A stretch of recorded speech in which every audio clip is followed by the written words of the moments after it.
So, you know how you love a TV show and it's supposed to be mindless or a guilty pleasure or just something you watch in the background?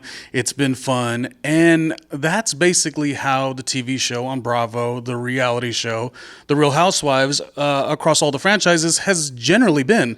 And it's been that good. And then all of a sudden, Orange County, 20th season, you're thinking this is going to be big. And the season itself is just trickling along, not doing much of anything. And beyond that becomes more of a question like, okay, is there bad behavior with some of the cast members? And in a way, you always knew exactly what you were getting with the TV show like The Real Housewives of Orange County. But it does beg the question, like, are Vicki Gunvalson, Shannon Storms Beador. I always call her Shannon Storms Beador for some reason, not just Shannon Beador.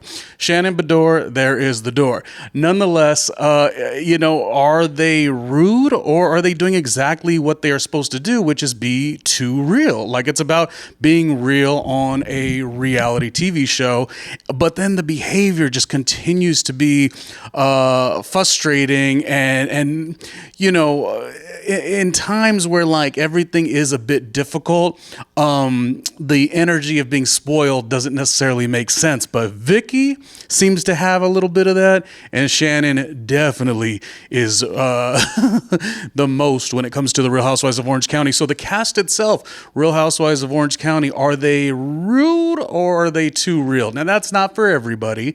Obviously, Heather is wonderful, and as is Gina and Emily, and there's been cast members on season 2, season 10, season 14, all the seasons. It's been kind of an up and down, but on the 20th season, you would expect so much more. And for some reason, it's like you're getting so much less with this particular cast. What are they doing right and what are they doing wrong? And are they being rude or are they being real? So some of the things that came up on The Real Housewives of Orange County is right off the premiere episode. Vicki Gunvalson, she's in Puerto Vallarta. She, of course, loves Puerto Vallarta, has done lots of scenes there over the years. In her mind, she's put Puerto Vallarta, I guess, on the map in her mind. But the scene that felt a little spoiled and not necessarily rude, but definitely, like I said, spoiled and entitled or whatever the case is, she said to the camera, she said, look, I've been going to Andale's, this bar, for years and years and years. She even goes on to say when she's not there, like if she's in Orange County, let's say, that everybody at Andale's is like, where's Vicki? Where's the Vicki signature cocktail drink? Like in her mind, like nothing moves without Vicki, right? And I think to a degree on a TV show like this, a reality TV cast member, there should be a little bit of an inflated ego and think highly of yourself or be obnoxious in a certain way. But she says with the most earnest mindset, she goes, I've been going to Andale's for years and years and years. And in fact, I put them on the map. And I was talking to management and the ownership, and I wanted to kind of partner with them. I wanted to be in on the ownership.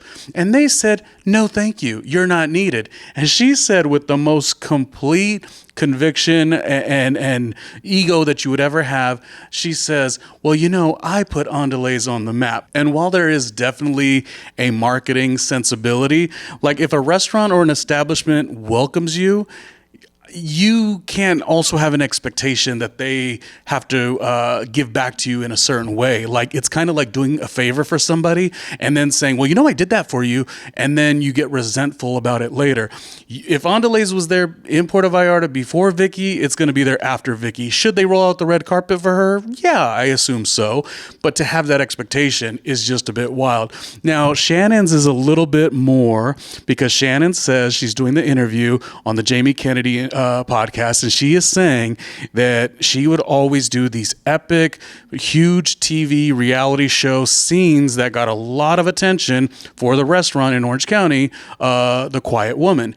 And she was getting frustrated that they were getting ready to celebrate the 20th year anniversary. I think it was around the Newport Film Festival, and around the Newport Film Festival, everyone was there, including Andy Cohen, which is, the executive. And it's not about like, who is Andy Cohen? Should we roll out the red carpet because it's him? It's more so saying, in Shannon's mind, he's an executive of a show. This show happened to create wonderful marketing for the establishment, for the restaurant, for years and years and years. And she felt offended. So she's telling Jamie Kennedy, we go to the Quiet Woman, everyone's there, and we thought that we would get comped or drinks or appetizers, and they didn't do any of that. They were going to give the full bill and sort of put Andy Cohen in an uncomfortable situation where he has to pay for it.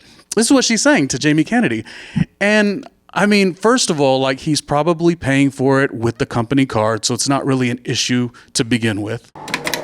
And even if he was paying, I mean, it's Andy Cohen. If you are an executive of a show and have all the, not that he hasn't earned it, I guess, but like on the basis of this show that has employed tons of cast members and production, but you're at the helm of that, and you're celebrating like the 20th year and these epic scenes from this establishment, a mom and pop restaurant, no less, not a chain. I think he would have gladly paid. But the point was, as far as Shannon goes, is that how dare they even think about not comping the meal? Like, as if, again, it's like that thing. It wasn't like the restaurant said, hey, come film with us. Unless they did. I don't think they did. Come film with us. When a restaurant is around and they are the hot spot in the neighborhood, which evidently Orange County, the Quiet Woman, was always, a very prominent place to go. And just because you bring your cameras and it's a TV show, yeah, they should be grateful, and I'm sure that they are, but the expectation that how dare somebody from the network have to pay when all we did for you. I think with Shannon, when I was watching that interview with Jamie Kennedy, one thing that he did is he nudged the right words. He was right there nudging her along, and she was almost right in a sense, because she was saying, we have done a lot in a marketing sense, and these days marketing is bigger than ever.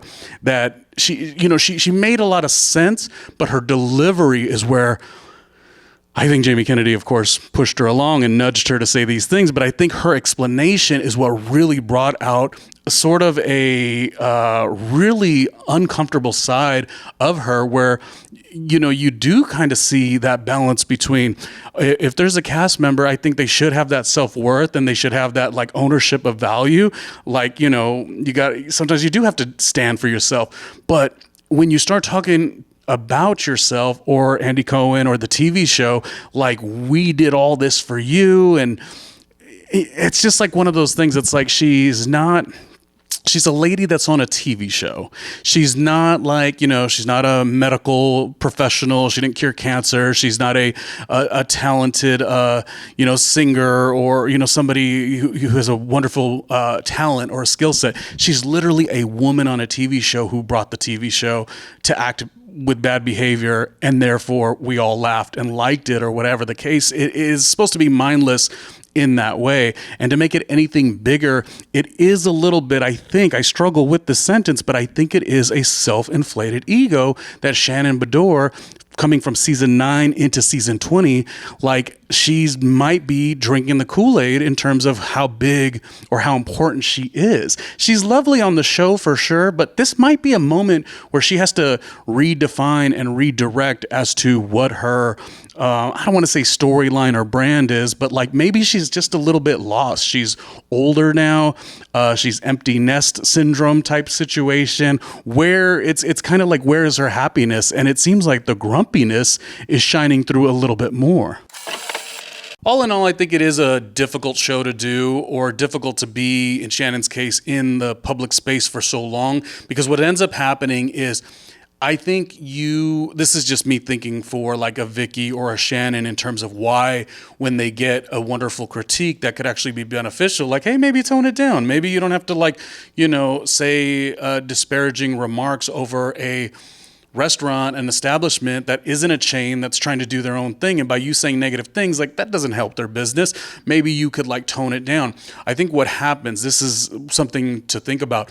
they'll do a show and every episode will be picked apart in so many different ways. And let's say you do 15 wonderful things. Well, because of all the feedback, you're going to get such a critique, and you start having a really difficult time with knowing what critiques make sense, because you can't make everyone happy at all times. When I did radio all those years ago, as I always talk about, we had these things, this was like the early 2000s, we had these things called a radio air check. So the difference between, what I'm talking about is anyone who would comment or have a critique on the radio show, they were welcome to do so, but you would take it in stride because they weren't necessarily the people in the management and the programming department, the brand manager who was doing the air check. So you would take the advice and the critique in a different way from the people that actually knew the business and were sort of protecting, of course, their brand and their business, but also you as well. And I think one thing that Bravo and these reality cast members don't have is they don't have anyone they really